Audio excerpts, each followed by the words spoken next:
बंधुगण पार्वणर ऋतु आरंभ माँ दुर्गा आशीष बा कल्याण प्राप्ति करने समस्ते चाहती। जेहेतु माँ दुर्गति नाशिनी आम मानकर समस्त प्रकार दुर्गतिर नाश करिथांती। जेकोसी समस्या दे आमे माने गति करुथाउ जदि माँ दुर्गांकर कृपा दृष्टि आम उपरे पड़े तेबे से समस्त प्रकार समस्या दूर होइथाय।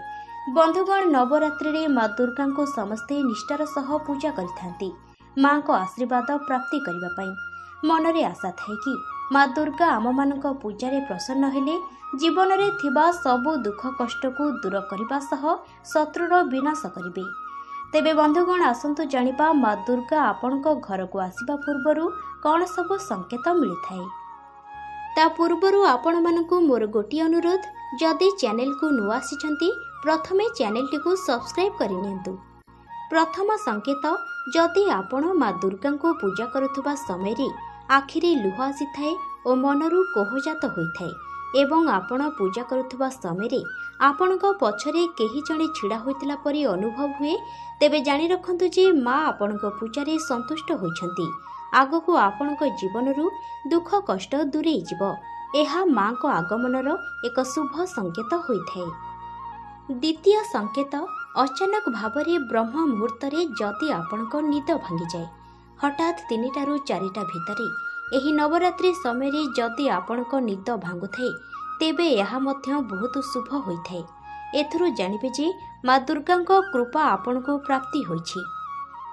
तृतीय संकेत, जदि अचानक आपणक घरे धूप झुणा कर्पूर आदिर दिव्य महक आपण अनुभव करती किंबा आपणक घरर आखपाखरे मल्ली बा चंपा फूल परी सुगंध फूलर गछ न थाइकि भी जदि सेही फूलर बास्ना आपणक घर को भासी आसे तेबे जानिबे जे स्वयं माँ दुर्गा आपणक घरे विराजमान होइछंती। आपणक जीवनरु शत्रु विनाश हेबा सहित आपणको सुख समृद्धि प्राप्त हेबो। चतुर्थ संकेत, जदि आपण 8 वर्षरु कम बयसर कन्या बा छोट झियो को स्वप्न रे देखंती एवं सेमाने लाल रंगर वस्त्र परिधान करिथिबे एहा बहुत शुभ होइथाए। 8 वर्षरु कम बयस छोट कन्या माने माँ दुर्गा को स्वरूप होइथांती। एमानको स्वप्न रे देखिले माँ दुर्गा को देखिबा सह समान होइथाए।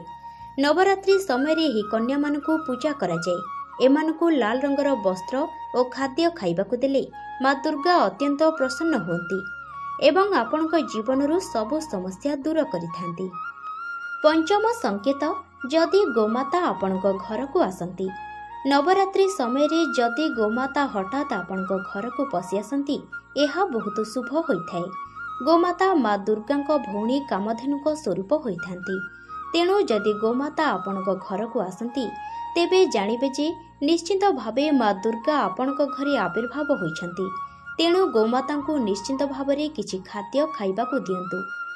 सेहिपरि जदि आपणक घर को महुमाछी माने उड़ी आसंती एवं घर सारा उड़ी बुलंती तेबे एहा मध्य बहुत शुभ संकेत होइथाए। एथुरु जानिबे जे माँ दुर्गांक कृपा आपणको प्राप्ति होइछि। नवरात्रि समय रे घरे अखंड दीप जालिथांती।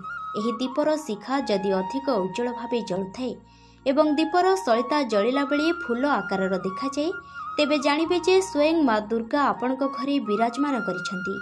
एही नवरात्रि समय रे जदि आपणक द्वार को ब्राह्मण गरीब लोक किंबा भिक्षुकटी आसीथाए तेबे तुरंत एमानकु किछि दान करंतु, कारण माँ दुर्गा आपणको परीक्षा करबा निमंते एही मानक रूप रे आपणक द्वार को आसीथांती।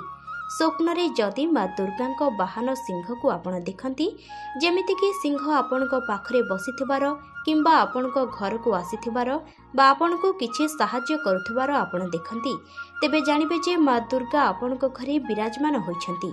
माँ को करुणा आपणको प्राप्ति होइछि। तेबे दर्शक बंधु, यह थिला माँ दुर्गांक संबंधी किछि जानिबा कथा। एहिपरि आगको नुआ नुआ वीडियो देखिया पई वीडियोटी को लाइक करंतु, शेयर करंतु एवं चैनल टी को सब्सक्राइब करबा सहित कमेंट बॉक्स रे जय माँ दुर्गा निश्चय लिखंतु।